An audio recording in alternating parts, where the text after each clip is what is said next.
Who you work with matters. See, I had a client who almost lost the opportunity to buy his family's dream home, not because he didn't qualify, but because one person interpreted a guideline differently. My client was purchasing a new construction home in Ocala. He had a long history of working two jobs, and not always with the same employer, but consistently over the last 2 years. Everything was going great, made it all the way through underwriting, and got down to the very last condition. And then the lender came back and said they couldn't use the income from the second job. For most people, that's where the story ends.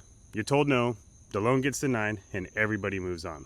See, after 15 years of working in this industry, working in closing, processing, underwriting, and originating loans, something just didn't sit right with me. I knew the guideline, I knew how the income should be calculated, and the issue wasn't my client.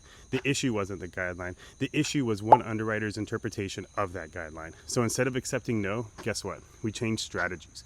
We moved the loan to a different lender that understood the guideline correctly and knew how to calculate the income. That family closed on their brand new construction home in Ocala, and today they're building equity instead of paying rent.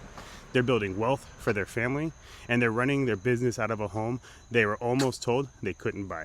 And that's why I tell people all the time, getting a mortgage isn't about finding the lowest interest rate. It's about choosing someone who's willing to fight for the right answer when things don't go according to plan.